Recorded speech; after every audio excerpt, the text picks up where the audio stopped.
12 വയസ്സുകാരിയെ കണ്ടെത്തി. പൂനെയിലെ റെയിൽവേ സ്റ്റേഷനിൽ നിന്നുമാണ് കുട്ടിയെ കണ്ടെത്തി. കുട്ടിക്കൊപ്പം ഓച്ചിറ സ്വദേശിയായി 25-കാരൻ ഉണ്ടെന്നാണ് ലഭിക്കുന്ന വിവരം. ലൊക്കേഷൻ കിട്ടി. അത് കഴിഞ്ഞ് പോലീസ് പാർട്ടി അവിടെ തന്നെ വെയിറ്റ് ചെയ്യാൻ പറഞ്ഞു. അടുത്തൊരു ടീം ഇവിടെ നമ്മൾ അറേഞ്ച് ചെയ്ത് വീണ്ടും വിട്ടു. അപ്പോഴത്തുള്ള ലൊക്കേഷനും, കാരണം നമുക്ക് എ ടൈപ്പ് ഒരു ലൊക്കേഷൻ കിട്ടിയിട്ട് പോലും അവിടെ നിന്ന് ട്രേസ് ചെയ്യാൻ പറ്റുന്നില്ല. അത്രയ്ക്ക് ജനനിബിഡമായ സ്ഥലമാണ് ധാന, അതുപോലെ ധാരാവി എന്നൊക്കെ പറഞ്ഞ സ്ഥലങ്ങൾ.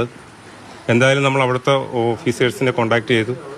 നമുക്ക് കിട്ടിയ ഇൻഫർമേഷൻ കൊടുത്തു. എന്നാലും രാത്രികാലങ്ങളിലൊന്നും അവരുടെ സഹായം വളരെ കുറവാണ്. എങ്കിൽ നമ്മുടെ ഇവിടുത്തെ കേരള പോലീസ് രാത്രിയിലൊക്കെ സെർച്ച് ചെയ്യുന്ന പോലൊന്നും അവരത്ര, എങ്കിലും അവരുടെ സഹായം നമ്മൾ അഭ്യർത്ഥിച്ചുകൊണ്ട് തന്നെ നീങ്ങി. പിന്നീട് നമുക്കൊരു മൂവ്മെൻറ്റ് കിട്ടിയത് ഒരു വാഹനത്തിൽ പോകുന്നതായിട്ട് കിട്ടി. പിന്നീട് ട്രെയിനായി. വീണ്ടും നമ്മൾ അതിൻ്റെ ഇൻഫർമേഷൻ അനുസരിച്ച് RPF ഒക്കെ ആയിട്ട് ബന്ധപ്പെട്ട് നമ്മുടെ ജില്ലാ പോലീസ് മേധാവി നിരന്തരം അവിടുത്തെ ഉദ്യോഗസ്ഥരുമായിട്ട് ബന്ധപ്പെട്ട്, കൂടാതെ PHQ നമ്മുടെ director general of police DGP അദ്ദേഹവും ഒക്കെ തന്നെ